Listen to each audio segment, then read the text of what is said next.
It's Lil Baby. For an artist, you want everything. You want that audience, and you still want this new audience. Yeah. So the goal, not the goal, the tricky part is how can I maintain it. But it's right what you said as well. Like some people just like, I'm done. Like, I'm done. I don't really want to do it anymore. Yeah. But then you've got artists that, I've been doing this for like nearly 20 years. So you've got artists that are still active and still doing things because it's just in us, man. Like you can't not do it. Yo, Ram, we good? Yeah. Oh, amazing. Yeah. I'm gonna just intro it and let's roll. Yo, Ram, can you give me? Yeah. Oh, sorry, Ram, can you give me the 5-minute heads up since Saz is not here? Yeah, I got you. Appreciate it. Just give me the 5. My producer got caught up in work, so she couldn't make it. But All right, cool, no worries. Let's do this. Welcome to episode 37 of Conversations with Chai. I am your host, Ihram Chowdhury, aka Lil Baby Ram. And today I have with me my first international guest, from the UK. I have with me the very talented Raxstar. Yeah. What's happening, bro? Yeah, appreciate you doing this, G. We were chopping it up earlier, but you're obviously here for Desi Paradise, and we were just talking about music as a whole, especially in the South Asian culture. And so you mentioned that you've been doing this for 20 years. I think nearly 20, 2005. I was doing music before that, but 2005 was where I kind of had my breakout song. So Yeah. Be 20 years next year. Damn. Yeah. It's crazy. So you've seen, and this is why I thought our conversation would be interesting, because you've seen, based out of the UK, you've seen a true South Asian musical run for a long time, right? Yeah. Between you, Mumzy, everything that went on in South Asian music culture. So we were talking about it a little bit earlier, but why do you think that we haven't encapsulated the entire genre? First, let me ask you, as an artist, do you think that that is a genre? You, Mickey, Mumzy, Fateh, do you think that that's a genre? Yeah, I do think it's a genre. And I also think it's a evolution of popular music, which is not based out of India or Punjab. Mm-hmm. So if you look at the history of what was Bhangra music, let's say, for example. So you had Bhangra bands in the 80s and 90s in the UK. So families that came over and around that time, and you'd have weddings and they would have bands come and perform at these weddings. And the music that they were playing was current music. It was disco pop music, but they were singing Punjabi vocals over it. Mm-hmm. That's what they were doing. That was in the 80s and 90s. It evolved. You got the Hindi remixes, Bali Sagu, Patchy Indian, Punjabi MC. All these things are just an evolution of that initial thing, in my opinion. And so what we're doing is just an evolution of that. It keeps going and going and going. So it is a genre because it's not something that's created. What else would you call it? It's not hip hop music. It's because it has influences of hip hop.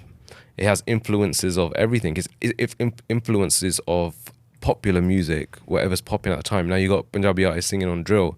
You got whatever's popular at the time.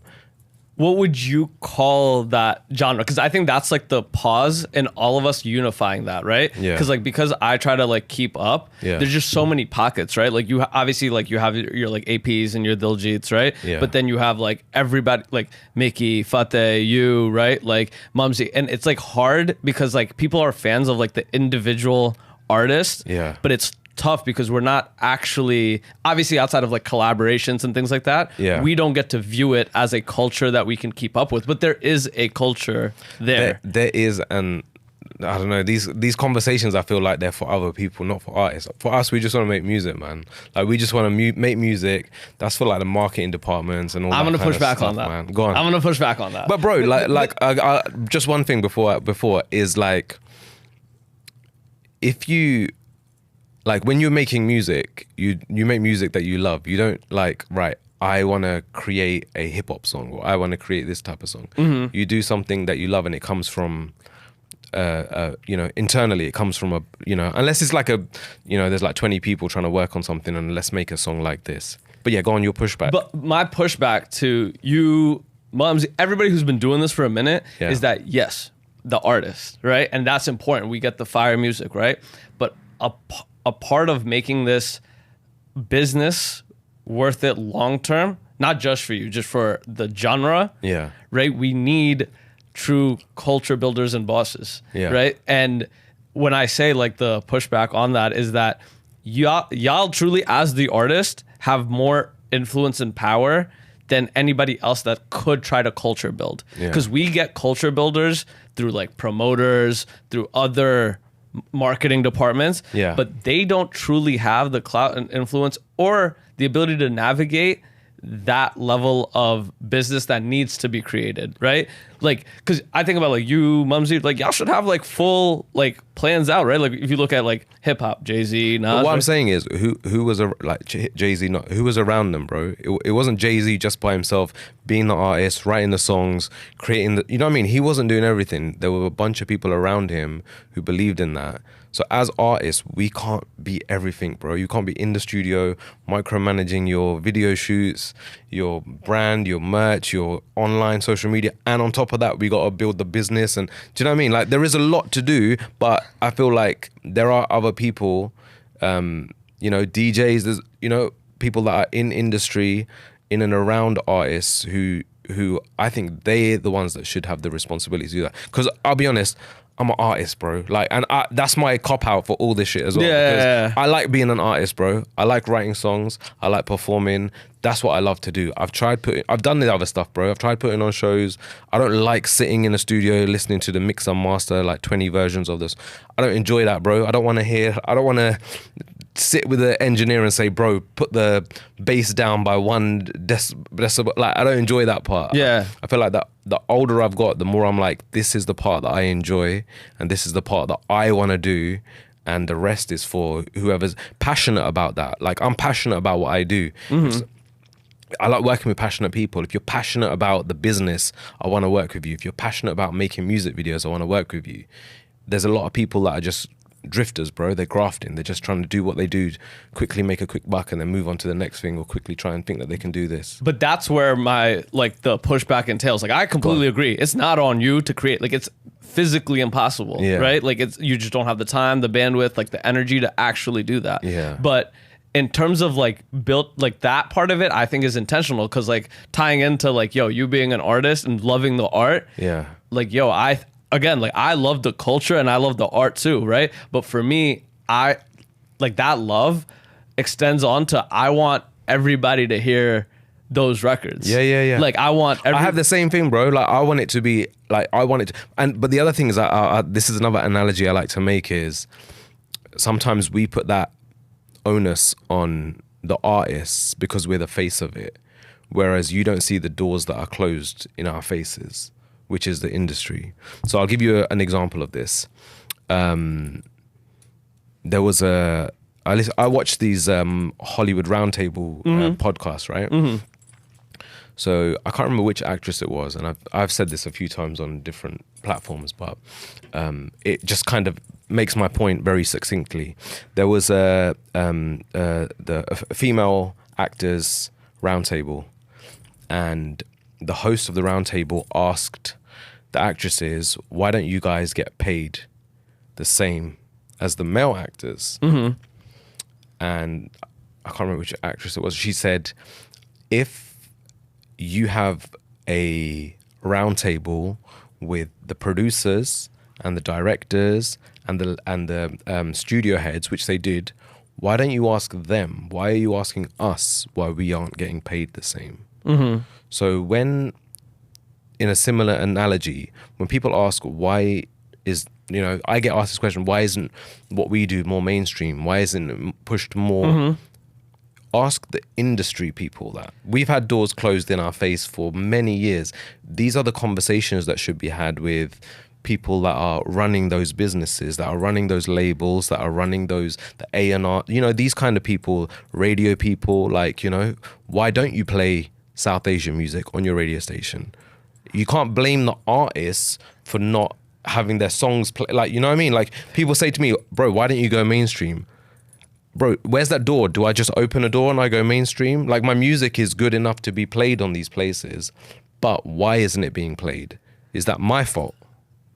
I'm gonna talk as like the optimist, right? Because I'm Go like, on. This is not me being cynical either, by the way, bro. It's just me saying that acceptance of what it is. Accepting what it is, and things are changing. Okay. But this is my personal experience. Okay. And it's a little bit frustrating when people not blame you. No. But the onus is put on us. Absolutely get it. And probably when you were coming up, that was probably more evident than ever before, right? Because we didn't like, now there's at least you can point to when y'all coming up, right? Like you can't really point to an AP who's selling out like things in the States, right? You can't really point to a Diljit who's doing Coachella, right? Like it doesn't exist. The game has very much changed. Bro. So I do have the same optimism that you have as well, because I can see it. Okay. Because I know that there's so many opportunities now, and there's so many doors that are being opened. But it was just used to get really like, it was hard work, man. Like trying to like say to people like, it's not us. It's not. Absolutely. And I think like, but now like, again, like where I put like now the onus is us as like a culture, right? Yeah. Like is that, again, some of us are going to sneak through those industry doors, but there's a lot of us that aren't going to, because they're A, not going to understand the product, and B, they're only gonna pick like, oh, we only really need one or two of y'all. Like the market don't demand more of you guys. But I would say that there's going to be a lag in what the market is and what they think it is. By they, I mean industry. Okay. Right? Because you're able to, again, like you're here for a festival, you're doing specific events, right? That market we visibly see exist. Right? And where I think is now an opportunity, and again, it's a difficult opportunity, right? Is that we are able to create our own industries, and then when they finally catch up, it's there. Like the business is there. Like, like I think what like Lion and like Shabs are doing with like They See Trill, like that's like a super cool concept. Obviously, like whatever affiliation it has, like I don't even know the real business behind it. But again, when the industry comes and is like, yo, we actually do need XYZ label because there's a whole South Asian market that we're not touching. It's going to be available. So when I say like, yo, like for artists to build those things, I'm like, yo, like there's still an opportunity for y'all to truly get cashed out, deservedly so, on years of work. What you're saying is 100% correct. And it's only finally coming to kind of a culmination point, I think, recently. So this happened. This has happened, bro. Like everything's cyclical, like we were discussing before. This has happened before, bro. So when I was coming up, it was Rishi, Jay, like they were mainstream, Raghav as well. So bro, we used to watch TV and they would be on the mainstream channels, like that we would see, performing and on the charts, all that kind of stuff. And that was an exciting time. That's when I kind of came up. So we had opportunities to get played on radio, to do festivals, to do shows. We were getting played on mainstream radio, all that kind of stuff around that time. And someone only told me this recently, and it all of the, everything kind of came together. It was like a, one of those moments where you're like, oh, okay, that makes sense. So after 7/7, so the London bombings that happened on 7/7, there were a lot of opportunities that were taken away from South Asian people, in the UK specifically. So there was no visibility anymore of South Asians on TV, on radio. It was kind of gone. Now, I was doing music at that time, so 2005. And I remember we had like Radio 1. There was a show, Bobby and the House show on Radio 1, which was a massive deal then. And so Radio 1's like the biggest radio station in the UK. And their show used to be on at a prime time. It was like, 8 to 10 or something. Like it was like prime time listening. So most of your audience that was listening, you'd had the South Asian audience that would tune in, and then you had like your mainstream audience as well. So our music, the first time my song got played was 2005 by Bobby and the House. It might have been 2004 actually, but we released it properly in 2005. Bro, my life changed after that song got played on radio. It got played once on radio, and all of a sudden, like, people knew who I was, they knew the song, and I was like, wow, like, radio was a big deal then. Anyway, think like a lot of artists were coming up. It was an exciting kind of time after the 7/7 shit happened, which I only learned about recently because I was like, everything kind of dried up around 2008, 2009. Nothing was really happening. No one, all the artists that I was making music with, they were either struggling or there weren't opportunities, and we were just like, what we doing? Like, and everyone just kind of started doing other things. And then it kind of came back around again around 2011. That's when I released another record, and that was when YouTube was the thing. So it blew up on YouTube, and then Arjun, and you know, like another batch of artists started popping, and we had opportunities again. But again, it was like, okay, cool, like, you know, this is just the beginning. There's going to be doors open because of this. Like, you know, we're all a bunch of artists still working hard, you know, in our scene, and you know, the mainstream will come knocking because they'll see what's going on here, which has happened now. But I'm saying this has happened like a few times. There's been like so many little points, and then it kind of comes, and then it kind of goes, and it kind of comes, and then it kind of goes. This feels a lot different because numbers. Now, it's always been a numbers game, right? Yeah. India is the biggest market for Spotify. So that market is huge now. And labels, they want a part of it. Because of that, you're going to see South Asian artists getting these opportunities because they have the opportunity now to get a market which is giant that they never had access to before. If you had a South Asian artist 15 years ago and they were big in India, so what? Like, how are you going to make money out of that artist? Now your biggest user base of Spotify is in India, so you're going to support this artist. So it is exciting. There is a whole like level of finally this is happening, but there's a reality to it as well. Like, it's always been a numbers game. Like, this stuff is always about numbers. Like, from what I've heard about artists that were signed to major labels and stuff back in the day, the reason why things kind of fizzled out was because they were like, where's your South Asian audience? Or opportunities were presented to them. They're like, where's your South Asian audience? I've heard that too a couple times where it's like Yeah. certain, I'm not going to name names, right? But certain like artists that got a big swing from like a Sony or whoever. Yeah. And then they just like, when they tried to do like the show or release the album, it was just a dud, right? But this is where like, again, like that, and I know like it's like unfair for me as like not an artist to put this on artists, but I just care so much about like y'all and the culture getting paid appropriately, where I think that the business actually has to be there before the money comes. Like, because I think like we as like a culture like think like, okay, like once I have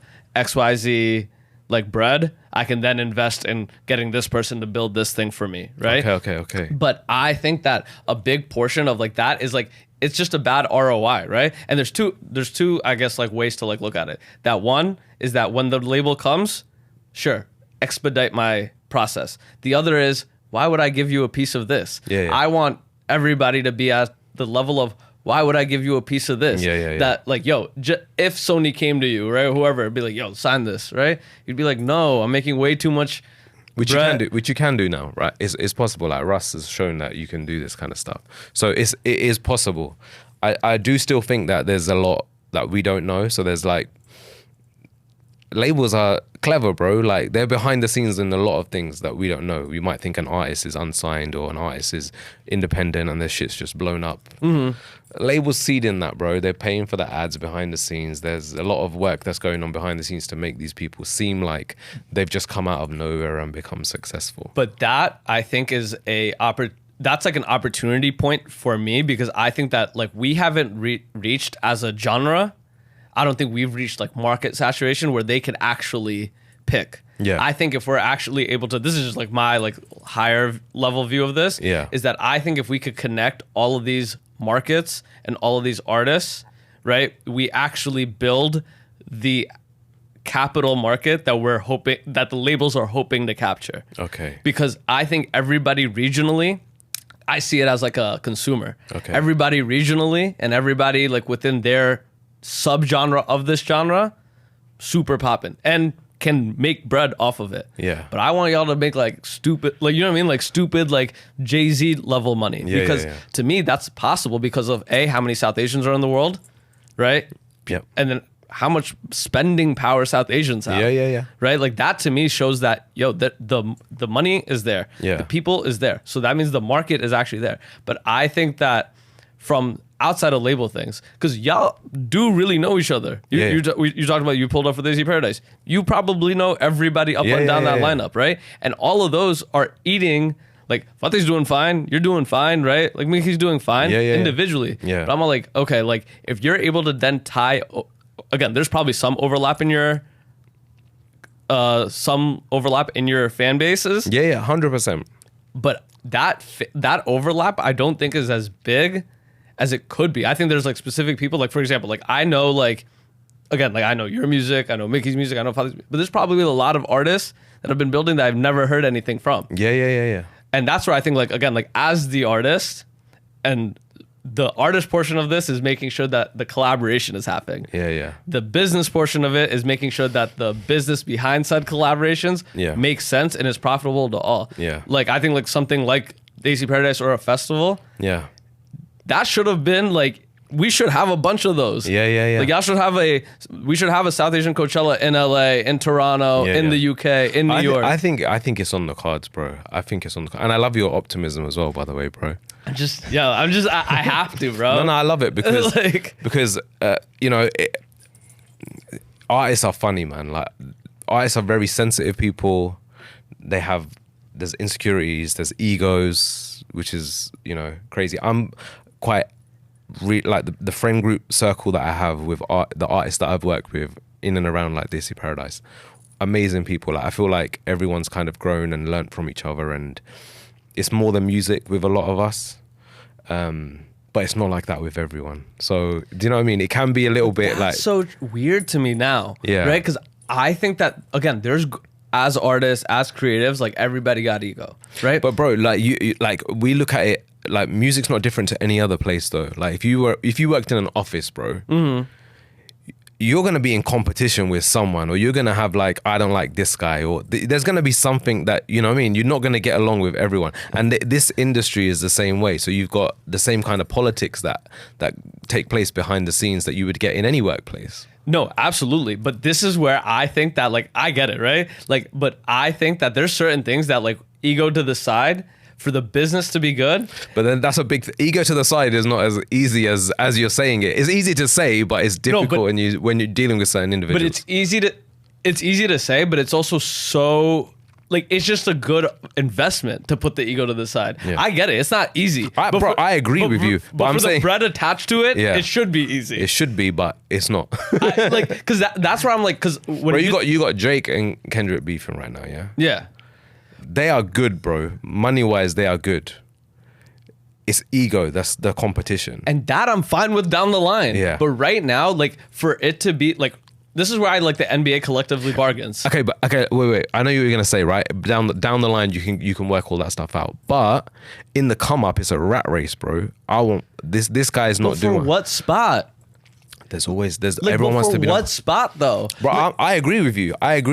Like for what spot? But these are fragile egos that we're talking about. Like some of y'all are just not knocking off like whoever you deem that spot to be. A, it's not a big enough spot as it is. Yeah. And B, if there's one spot, let's just imagine there's two spots, AP, Diljit, right? Like the two mainstream whatever spots. Let's just call it that, right? Yeah. You're saying you out of 500 South Asian artists in our genre are gonna hit that where it's like sustainable to that level. Why wouldn't we want to create Drake and Kendrick? They're competing for like God Air tier thing, right? Yeah, but think about everybody under that who's fine financially. Yeah. Like so, as somebody coming up in hip hop, you can, even if you don't become Drake and Kendrick, you can become maybe a Future. You can maybe become a Russ. You can find somewhere in the ecosystem and make a lot of money. Yeah. Right now, beefing over those two spots. Okay, so this is another conversation that I've had as well. So you've when you're talking about hip hop, so there's a lot of places for people to eat. You can be very successful. You can be comfortable. You can eat because the genre, the audience, the market is so big. There's enough room for everyone. And this is the conversations that we had like from 10 years back. There was always this conversation of there's enough room for everyone. Like everyone, like what I'm doing is not what this guy's doing. It's not what that guy's doing. There's enough room for all of us to eat. But in our scene, maybe less so moving forward, but it has been a place where there isn't enough for everyone to eat. we need to book one artist for this show. We need to book 2 artists for this show. This event can only have 1 person performing. This is our budget for 1 act. So everyone was kind of fighting for that. But I think that's one approach, right? To compete for those 2 Yeah. spots. The other approach is to be like, yo, we're going to have 5 of these and it's going to be 5 artists each time. Yeah. Right? And like everybody getting booked their rates. Yeah. Because I think what happens is like, I don't know if you said this off camera or on camera, but you were like, yo, some people just come in it for a quick lick, a quick bag, right? And that is an issue. Yeah. I talk to like artists, DJs all the time, and I'm all like, they're like, oh, like this was my rate, but I did it for this. I'm like, why did you do that for that? Because in an ideal world, because I know the back end of how certain people are lining their pockets. And that's where I think the disconnect is. Like whether it be the promoters, somebody up and down this thing, because I see the markets. Like I'm out every weekend in New York City. Yeah. And every weekend, I can't actually go to everything. But they're still all booked up. They're all sold out. Yeah. They all have like a bunch of bread coming in. Yeah. So where is that money going if not to those artists? Because then I don't believe in like, I agree that there's a scarcity at a certain level. Okay, I'm gonna give you some inside info. I don't know about here, but in the UK. Okay. So in the UK, you have this like Miller circuit, right? So, do you know about the Miller circuit? Yeah. So you have London Miller, Birmingham Yes. Miller, whatever, different Miller circuits. So every summer you would have a Miller, and they have like 10 artists that they'll book. They get sponsors. They would have government funding, so you'd get like local council will be funding it. They would book, let's say, 15 artists. You might be a 2-day Miller, it might be a 1-day Miller, whatever it is. They would book like, let's say 15 artists. Have one main headline act, and then you have a bunch of artists underneath.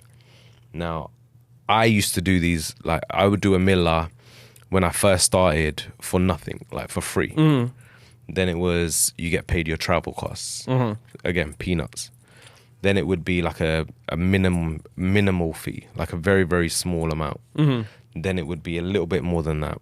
Then when it got to a point where it was like, this is how much I want to get paid, there would always be a pushback. And what I got to learn about this whole procedure was there are certain agents who are entrusted with the budget who are booking the artists. And most of that budget would go to their own pockets, and a certain percentage, let's say like 20%, 30%, was given to the artists.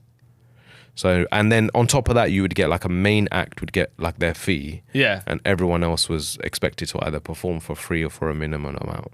So when we're talking about where does the bread go, there are, the corruption is like right from the top, and it has been. And that right there, I completely believe that. Yeah. And I would say it's probably worse than even that. Okay. Yeah. I would say it's worse than even that, right? As somebody who has hosted events in New York City, I know what the bread actually looks like on the back end, and I know what the split is actually looks like. Yeah. And honestly, like, not to like shit on my people, right? It's actually a robbery. It is a full robbery. So like, and when you're on the receiving end of that, like, it affects you, right? So like, I understand why there's so many people that are the receiving end being which end? The artist end? Or the artist end. Okay. Like, you're being robbed. You still love music. You want to perform. You want to be on these places. You know how they sell it to you, bro. Like how they used to. I don't have to do the same. This is a great opportunity for you. Okay. It's a great opportunity to perform at the Miller. I know this is our first time meeting, but that's like my biggest shit on. Yeah. I hate that. Yeah. I hate the person who goes, yo, whether it's in what I do, whether it's in what you do, anytime a podcaster or presenter decides, yo, I'm going to take this because it's a good opportunity or it's a good look, and they don't ask about the business behind it, I'm like, fuck you guys, you're shooting me in the leg now. Because then when I go to go get a bag for this, they're going to be like, I can get this guy for free. Or I can get this guy for free, or I can get this guy. And I'm all like, you're crippling the ecosystem. But again, like that's the nature of things as well, bro. Like it's dog eat dog. Like another guy will do that to you to get ahead. But it's a bad opportunity for them. That's what I'm saying. I'm like, whoever did do that for the look, it's actually a bad business deal for them at the end. That's a bigger reason as to why this doesn't extend further. Because we have so many people that, because again, you love the music, you want to do it, right? But not asking the business questions is what actually cripples all of us from taking it a little bit further. I do think now it's a bit more, I don't know, like, because I've been around for such a long time, and you know, I've evolved as a person, as an artist, as everything. It was awkward, man. It used to be awkward.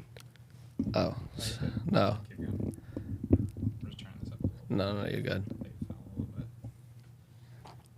Nah, you're good. Appreciate good? it. Am I good? Good? Yeah, just face that way, say 1, 2. 1, 2. Alright. You said it was awkward. Yeah, it was awkward having these conversations because I mean this might just be a personal thing, but I do know some other people have had this experience as well. Monetizing your art feels like weird sometimes, bro. I get that. Like I love doing this, and then I'm asking someone to pay me to do it as well. And this is me like 20 years ago, bro, when I started. So, you know, it was strange for me. And I think people take advantage of that as well. I do feel it's different now. I know people take advantage of it. But I do feel it's different now because there's more information. Back then, bro, there wasn't information. People weren't there. And we didn't have no mentors to tell us like, you know, bro, this is how the game works. This is how much you should be charging. This is what we get paid for this. No one was telling us this, bro. We had to go through these hardships and learn this ourselves. Now you've got so much information and people tell you, like, bro, but how do we know like you can live off this without having any Russ is telling everyone in interviews and podcasts, like, you know, how do you handle the business? People didn't even know what royalty collection agencies were when we were starting. Like you get paid royalties for your songs being on radio. Like that was like a thing that people didn't even know in the UK. And we thought we'd like, you know, oh wow, we get paid because our songs get played on radio. It was like our minds were blown because no one teaches you this stuff. No one was telling us. Now you can, you know, you collect your own streaming royalties, you collect everything. Like this is all stuff that's out there and that people know and can do and learn for themselves. So that kind of lines a little bit, not as harsh as it used to be, like I'm monetizing my art. I feel like the difference now, the only issue now that people have is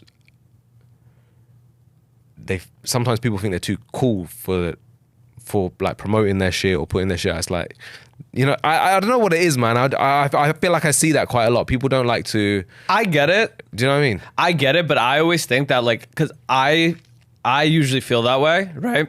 But then I think when you have confidence in the music, when you have confidence in the pod, or when you have confidence in whatever the product is, the promotion, A, is never viewed that way, and then B, doesn't really need to be that loud. Yeah. Like when the product is good, right? Like when the product is great, like once you get it to the right ears. I disagree with you. Why? Because there's amazing music that people don't know. There's amazing songs. And the reason why is because the market is saturated and because music doesn't sell itself anymore. Social media sells music now. Well, okay, so this is where my pushback to South Asian artists ends up being, right? I think that none of us are in a place, and this is like a conversation I have very transparently with all of my artist friends in New York too. Yeah. We are not in the place where anybody should be doing an album. We are not in a place where anybody should be doing a rollout for an album. We're also not in a place where anybody can take a year off to drop said album. Yeah. I get it. Y'all musicians, y'all got processes. I agree with you. But right now, like when I did this was very important for me to do. I started off twice a week. I've now shifted to once a week, right? I knew the financial burden. I just knew, but I knew based off of how the internet is, how the market is, I just got to be in your face every week. You got to see me every week. Yeah. I have to hear from my favorite artists. Think about it. There's artists that have had huge records, like somebody like Black, right? Black put out a huge classic album. You know what his biggest mistake was? Too much gap time between one album and two. And that's somebody who sold a million plus records. But this is the evolution of the industry, right? So I compare it to, and because like, you know, the artists that I know were around before then, this is what they're finding difficult in this, like where we are now. So you had radio, right? Radio used to break records. Doesn't happen anymore. Then it was music videos. So people that were like big on radio, they'd be like, why am I making a music video? Why am I investing in a music video? I'll just sing the song to radio or pop off. Music videos took over. People that embrace music videos, they kind of became, you know. Then you've got now, there's probably been a bunch of other steps in between. I'm just talking about like where I started and where I am now. Now the game is TikTok. The game is what this is. This game is content. The game is all of that. Yeah. So you've got artists that want to fight against it. So you can either fight against what works now, or you can embrace it and evolve with it, and that can lead to what you know, you can.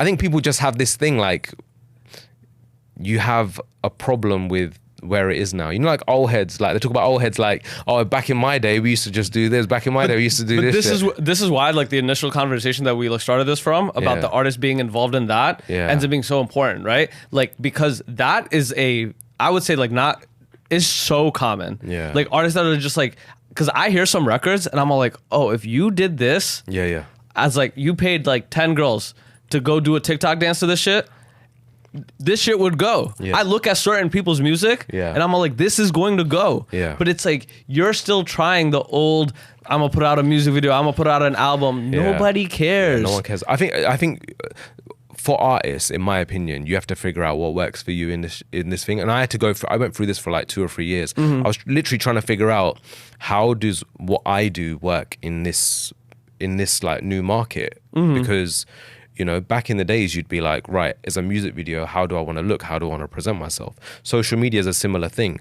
I'm not a dancing guy, bro. I'm not going to jump and start doing some dances. I'm not going to do, I might do some like, you know, tongue-in-cheek kind of funny stuff, but I'm not going to do like, you know, silly things, bro. It's not me. It's not my nature. What I do know is I write.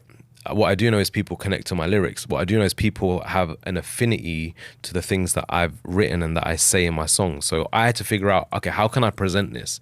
So my thing was, right, I do these videos where my lyrics are the main focus, like on social media, like whatever it is, a reel, a TikTok, and then my lyrics or a certain part of the song, certain connection people have to this part of the song, and present it as a lyric video or whatever it is, bro. Like now you don't even have to like rap it. You can just, you know, have a little moody video of you sitting there in the dark and then you've just got the lyrics there. That I had to figure that out, bro. I had to figure out who am I and how do I want to present what I do and what works. What is a connection that I can have to my audience through that? And that's up to artists to figure out. A lot of artists are awkward, and a lot of artists, they don't think about that side of things. This music and songs is one part. That's something that you do need to figure out as well. But once you're happy with that, then figure out, right, who am I what is my shit on social media? How do I present who I am to that audience where they'll connect to it? And some people can do funny, bro. Some people go on lives and they're funny. Like, you know, they can interact with their audience. They can do that shit. There's a million different ways. Some people are good behind the scenes, like their characters. So you want to see them behind the scenes with their friends, what they're doing, what they're up to. There's a million and one ways, but you have to decide that and figure that out. But what you're describing is like, that's where I think that like people like in the culture, like essentially like do themselves a disservice, right? It's like you're boxing yourself into, hey, I'm this and I'm this so good that it's going to, like, I'm such a good musician that no matter what I do, right? Like it's going to get there, right? Like somebody's magically gonna come and give me the golden ticket, right? It's like I had that. But that's always been there, bro. That's always been there. So like as an artist, like, like as an artist, when you'll experience this, or any type of success that you have, especially in media, bro, put me on. Bro, like, you know, bro, I rap as well. Bro, I do podcasts as well. Bro, bring me in. Like, bro, everyone started from the same shit. If I did it, you can do it. Absolutely. And that's where I'm saying like the disservice stops at every level, right? Because even your talent is going to get you to a certain degree, right? This is like my 3rd podcast, right? My first 2, I just thought because I was so good on a mic that somebody's going to magically come and hear me randomly. Yeah, I used to think that, bro. And be like, yo, let's give this kid a platform, right? Yeah. This time around, I'm just like, yo, you know what? Like I might be that talented, right? But if I can't communicate that out truly, there's a bunch of other motherfuckers out here that are going to hustle to go do so. But I love the fact that this is your 3rd podcast, right? Bro, it takes determination. Your first song is not going to blow up. Your second song might not blow up. Your third song might not blow up. If you do this and you believe in it, then, you know, that's determination. Your 3rd podcast. Bro, this podcast, hopefully it pops off, bro. If it doesn't, I know you're going to do a 4th one. You'll do a 5th one. You'll figure something out, right? Because this is what you love to do. So and I think people are attracted to that passion, and it takes these mistakes and learning lessons to be able to reach that next level. And that's where I go back to like the frequency of the artist drop, right? I'm all like, y'all are spending so much time perfecting your craft. Absolutely fine, right? But I need y'all to figure out the business simultaneously, right? Because I know some of your artists are not 1,000 stream artists, not 5,000 stream artists. They're million stream artists. Yeah. But we haven't gotten there, and it's not because the music talent isn't there. Yeah. It's because the business isn't there. Yeah. Right. And I get like the conversation, and this is like I tell everybody, and I try to make sure that people are hiring teams or participating in teams. And we have like, again, like the ego problem goes down to like even like teams, right? Like everybody thinks that they're too good to play their position on said team. That like, oh, I rap too. Yo, you know what? You might rap too, but you know what you do better? Marketing. Bro, oh my God, that's so funny. Because like, bro, never have someone on your team that wants to do your job, bro. Especially as an artist, like I don't do that, man. It's so, and they will just jeopardize and sabotage your shit because they want to be the artist. They want to be on the front. They want to be all up in the videos. You know what I mean? Puffery was that's so important, right? Yeah, it's like, yo, if you can't even, because then everybody's angle, right? Everybody has to be on the same page on this team, right? Yeah. Everybody has to understand who the players are. Like, again, you know how I was talking about like passion? Like I work like working with passionate people because if they're passionate about what they do, they'll do that for you. So if someone's passionate about making music videos, they're gonna make the best music video they can for me. They're not trying to be in the video. They're not trying to just get paid and just figure out their, you know what I mean? Just trying to do whatever they can, the minimum, just to kind of, you know, shut it up or get things done. And in the same way, like business-wise, you need passionate people about business. But people just fall into this shit. Like an artist might stop making music and then decide to become a manager, but they still have aspirations of being a big artist. They're just going to fuck over their artist eventually because they wanted to be that person. There's an inner resentment that they probably don't even realize subconsciously that they've got for that guy because they're like, that should have been me. It's going to come out eventually. But yeah, I that's the thing, like passion, bro. Like that's the most important thing, I think, working with anyone in your team. If you want to be a manager, you're passionate about being a manager. You're not a rapper or you're not like a singer who failed at that shit and then you became a manager. You wanted to do this shit. And people that I've worked with, they want to do what they want to do. Like they're like, if you're an accountant, be a passionate accountant, man. Don't be like, oh bro, I rap as well. Or like, yo, check out my mixtape. Like, you know, it doesn't I honestly feel like that just does a disservice. And you're bringing in people that are eventually going to sabotage you in some sort of way. And that I think is a problem because I think like everybody, again, like the ego thing in there, right? It's like, I need to be the face of this, right? But it's like, yo, you will probably do better in your career playing that position to the best of your ability. I feel like it's worse now though. Yeah, for sure. Because everyone wants to be, like attention is currency now. Everybody wants to say XYZ next to their name, right? Even if that thing is nothing, right? It's like, I just can have this at or this affiliation next to my name. Yeah. Like that's enough for them, right? I feel like it's more here, bro. Yeah. Like I don't know, in New York specifically. In New York, everybody introduces themselves as XYZ, what they do as their day job, and then all the bullshit that they don't actually make money from. Bro, the amount of people that I've met in New York, I've met some amazing people here, by the way, but the only times I've had experiences where like, I don't fucking care. Like, why are you telling me this shit? Like, is in New York. It's like, hey, bro, I know Jay-Z or I know... I'm like, bro, I didn't fucking ask you what you know, what you do. Like, we're just having a normal conversation like normal people. But in New York, I feel like, I don't know what it is, man. I've had it a lot here rather than anywhere else. And you know what's sad, though? Like, that shit actually gets you the least far. Like, that's like like people over-focus and over-index on the networking portion of it, but they undervalue the actual value of the person. Yeah. Like, here's the thing. That person, whoever's trying to network with you, if they were an amazing music video director or amazing whatever, they would never have to tell you, like, yo, this is what I do and this is what I know. But bro, for me, that's a litmus test of knowing who someone is and what they're about as well. If you're name dropping or you're saying this stuff, then I already know I don't really. We're not on the same vibe, right? We're not gonna work. But that's where I think that disservice is, right? Because like, you're somebody who has to probably deal with it so frequently, right? That it's like you have gauged that, right? Yeah. But they haven't been in the game long enough and played at a high enough level where they even understand what they're doing. Is that a cultural thing though? Like, is that a New York thing, or does that actually work for people? Like, no, bullshit. It does not work. Yeah, it does not work.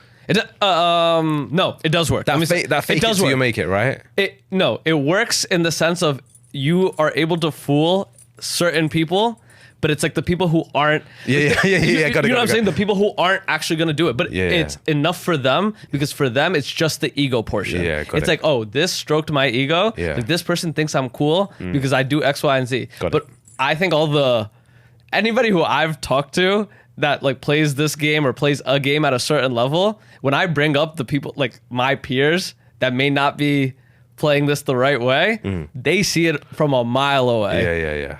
Like they'll call it from a mile away. They'll be like, "Oh, you did that." Yeah, it's yeah. like, "Oh, you talked to them." Yeah. Like because they've been again.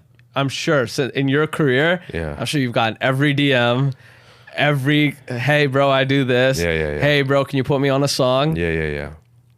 Sometimes, like, you know what, and like I don't fault people for doing that either. Like everyone's hustling, bro. Everyone's trying to do it, trying to make it. I do feel like it has worked for people as well. Like the fake it to you, and I've seen it as well. Like fake it to you, make it has worked for quite a few people. What's worked for you? As in, like faking streams and views and all this kind of stuff has led to certain people having very lucrative careers. I would say to a certain level, right? I always say this, like people can. No, not even to a certain level, bro. There's certain people that have become very super successful, and if you mention, okay, this person did this, you wouldn't even believe it. Like I've had these conversations where someone very, very successful artist, and they were like, you know, how did this person start? And everyone knows, like, you know, it was all started on like, you know, Bullshit. yeah. But they were talented. They were very, very talented, bro. I think that makes a big difference as well. Yeah, but And then when it was brought up, like, okay, cool, this is how it kind of started, and this was the seeds of, you know, the fake views and blah blah blah. yeah. Couldn't believe it. Like, nah, how? That's impossible. But that I think is where, okay, so this is, I agree, but I think what you said is important, right? That the talent of it matters, right? Yeah, you can finesse, but that can't be your full-time gig, Yeah.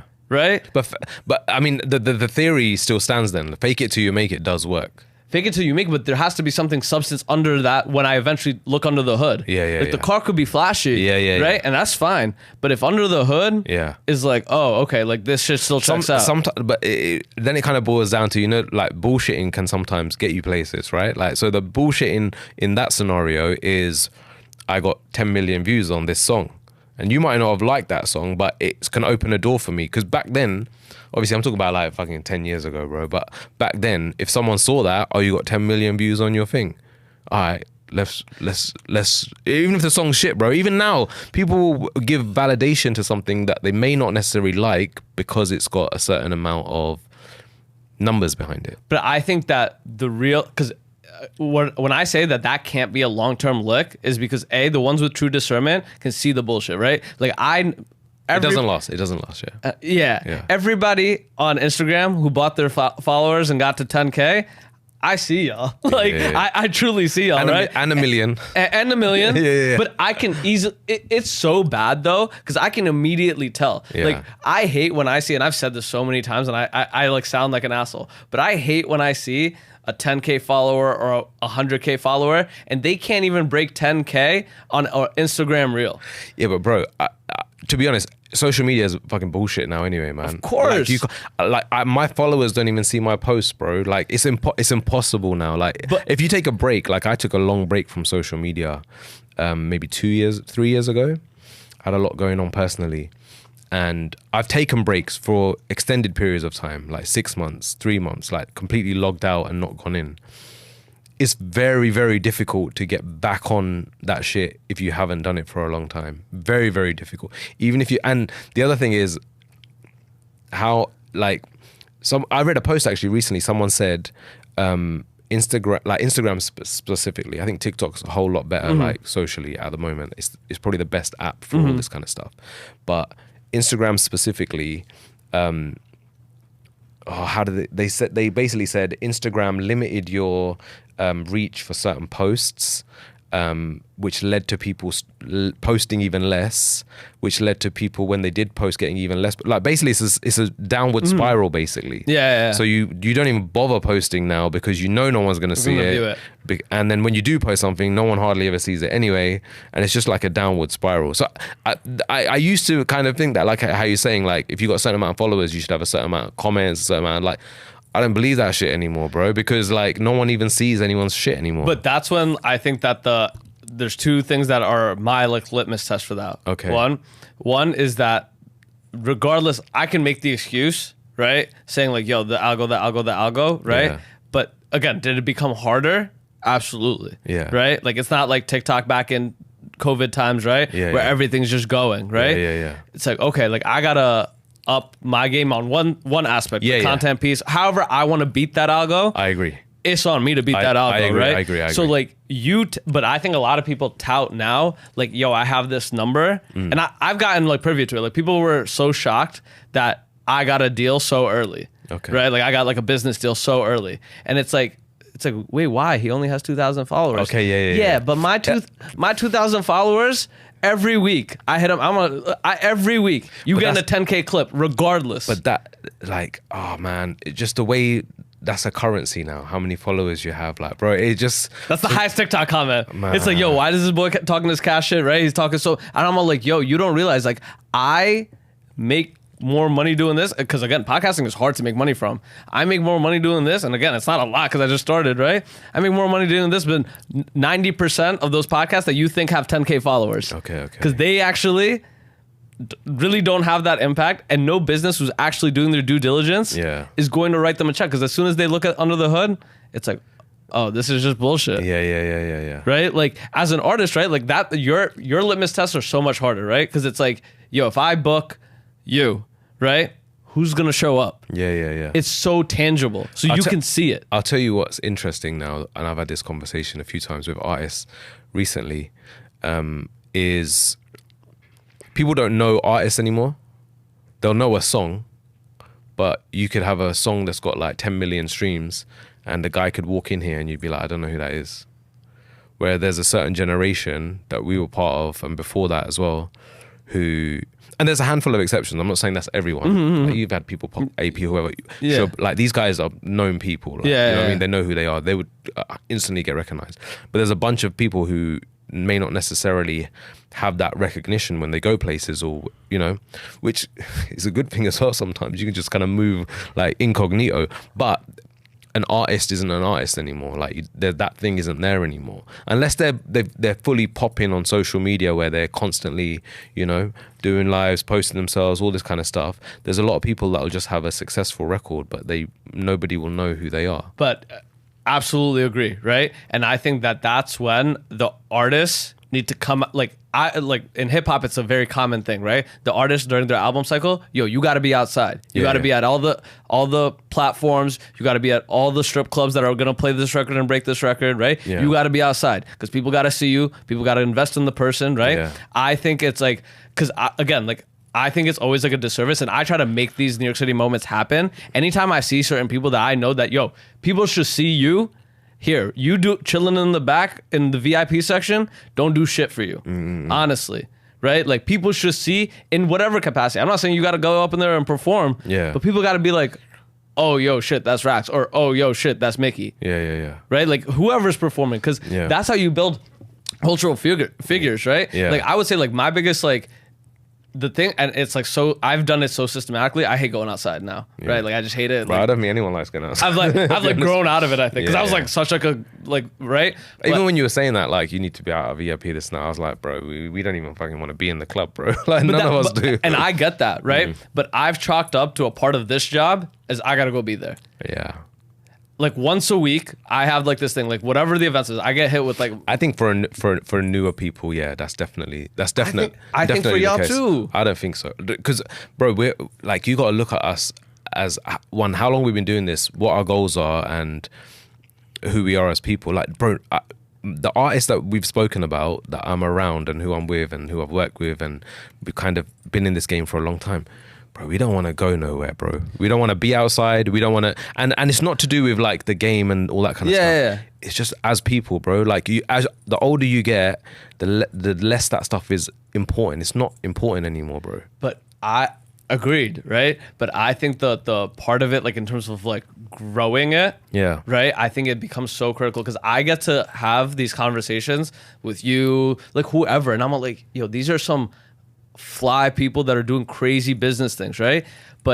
And I get to be now, everybody who's come up, I've been more invested in them and the content after meeting them. Why? Okay. Because now there's like a personal relationship there. Yeah. And usually, I'm pretty good about picking guests. 9 out of 10 times, bro, like that person is like either super talented and is probably a super solid person. Yeah. Right? So then I'm just like, of course I want to see that person like win, right? Yeah. So when I say like y'all gotta be like outside in that sense, and again, like we talked about like doing it in the way that's like authentic and feels right to you. Yeah. Whether it is something like this, right? I think people gotta know the people and the storylines behind it, right? When I think again, like tracking like hip hop, right? We care so much more that there is a beef happening because everything on Twitter is breaking down the back end of this beef. Why are they beefing? Yeah. And I'm not saying it has to be negative like that, but some of that personality, some of that narrative is the thing that keeps the product as a whole hot. Like it keeps the culture hot. I always like, and that's not y'all responsibility. I would say that's more so like on media, right? Is to cover those types of conversations. But again, people are scared because they're scared of like losing relationships. People are A, not informed enough, and B, and see, a lot of people just don't have that access and conversation. Because we talked about some stuff off mic. Yeah. It's like, yo, that's important as a culture to talk about because that is a cultural moment. Yeah. Good or bad. Yeah. But we don't get that because a lot of the artists only come out when it's showtime. I got to go get a bag. Yeah. I feel like everything you're saying is spot on. And I feel like for the newer artists, I want them to be doing all this stuff. But you're just like, yo, I'm retired from this? No, I'm not. Nah, I get it. No, I'm retired, bro, but like I've done this, bro. Like I've done this. And it's not in a I'm tired of this shit. It's just like the older I've gotten, the more my quality of life is important and my relationships, who I spend time with. I would rather than like making a bunch of stories, chilling with my artist friends, I would let's just sit down and talk and have like a conversation. You know, it doesn't need to be a social media moment. It doesn't need to be us this and that. And that's the thing. One of the things that I loved about this weekend, like, bro, I have memories of being around my friends who I haven't seen for such a long time. And we got to sit and chill and eat and like, you know, just catch up. And that was beautiful. And for me, that's more important than let's make a statement by all taking a picture together and posting it and then have everyone leaving comments saying, oh, is there an album coming or a collab coming? And we've done that. Like, we've done that, bro. I was going to say, because that to me is important, though. We've done that, bro. So, like, in 2000, there's a picture, I think it was 2000 and, I can't remember which year now, 15, 16. All of us were in Toronto, bro. It was me, Fateh, Prof, Mickey, Ezu, I can't even remember. There was a bunch of more Arjun. I think there was like 12 of us, bro. And we took a picture and we were in the mall, bro. And we just like everyone just linked up and we took a picture and posted it. But now I feel like everyone's just like, bro, let's just chill, man. Like, why are we? I get that. Like, I completely. But I want the new guys to be doing that shit, man. No, but like I think, and this is like my like takeaway like to you, right? Is as an elder statesman in the game, like you gotta kind of set that tone, right? Because I think a lot of like the newer artists probably shy away from doing things like that, because they're like, yo, the OGs would never, right? Or like they not doing that, so we not doing that. I'll be honest, bro. Like I don't think they care about the OGs. Like there's a lot of people that show a lot of love. I'm not gonna say they don't. No. But I think they're kind of paving their own path, which I love. Like I don't think they're paving their own path, but it's important for it to be a genre, for it to be a culture. Like again, like you think like Hove likes getting his picture taken? Absolutely not, right? Yeah. But that those are still gonna pop up, right? And it's important that it does because that's the conversation piece, right? Like anytime that like there's two approaches, right? Like either you keep hitting them in the head with music, or there's enough moments that keep me interested as a fan as a whole, right? Because you're saying that they don't care about like the elder statesmen or they don't care about the OGs. I think that anybody who's making music in a true fashion in this genre does give a fuck. And my proof is always like this. Okay. like the fact that like I'm able to have like, again, like when I post like Sharad and when I post like you, I'm sure there's gonna be a hella heads hitting me. They might not hit you because but because I'm right there. I guess that's the thing, right? So people don't really like. I don't hear these things. These are things kind of said like maybe behind the scenes or in private conversation, which is cool. Like I get it. No, but what I would say as somebody like in that space now, I think it's important for y'all to do those things within y'all class, but also up and coming, right? Yeah. Like a Drake Hove feature was like a big thing for the culture, right? Yeah. And I think that doesn't really happen. Yeah. It was really important for you to do this, for Sharad to do this, because it's like, I'm talking to like most of my audience is younger, right? But it's like the culture is it spans ages. Yeah. And I see that because there's DJs that are older than even Sharad. Yeah. That are like have been active in this genre. Yeah. And they look down and they're like, oh, the same things that you saw culturally coming up. Yeah. The same things you saw years later. Yeah. And the same things you're probably gonna see again unless we do things differently. Yeah. Right. And that's where I think like my hopefully the thing that I can like push on is that aspect, right? Because y'all are so important because of just time and game and be like what y'all represent to these kids. It might not be the masses, but to somebody started making music because they saw Mickey perform. Somebody started making music because they saw, they're able to do this and eat. Yeah. Same way that you did, right? Yeah, 100%. You saw people. I think we're wrapping up, but Rax, appreciate you doing this. No, thank you, bro. It's been a pleasure. I end every podcast with a segment called Call Your Shot, presented by Jungly. It's essentially goal setting, something you are going to make happen next 1 year, 2 years, 3 years, 5 years, personal life, music, business, whatever. But yeah, Rax, call your shot. Personally, I think I'd like to settle down and start a family. Yeah? Yeah. Anyway, and professionally, like I've written a script and I've done a bunch of stuff like outside of music that I really want to kind of put some time into. Yeah. So that kind of stuff, like either behind the camera or in front of it. So that's something that I really want to do. And music stuff's always going to be there. So like, but yeah, those two things. It's good though, right? Like that you're expanding, because I always say like creatives, like, like after a certain thing, like you might have contributed your thing to this music thing and it's still probably going to be something you do in the back, maybe less frequently, whatever. But then to have that. To be honest, it's more. There's more music. There's so much music, but it's like, just for me as a person, like that's something that I'm really passionate about as well. So I really want to do it. Are you just like creating like music like without putting it out?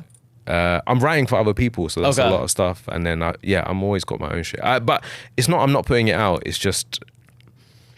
This is why collabs are so difficult, because you gotta wait around for other people, bro, to get their shit done and then get the paperwork done. But yeah, the music. There's always so much music, bro. So yeah. Yeah, Rax, appreciate you doing this. Nah, love, bro. Yeah, love. Yo, thank y'all for listening. Peace. We good? We good? Yeah. Appreciate you, brother. Bro, thank you, man. This is really good. This is good stuff. Appreciate it. You good?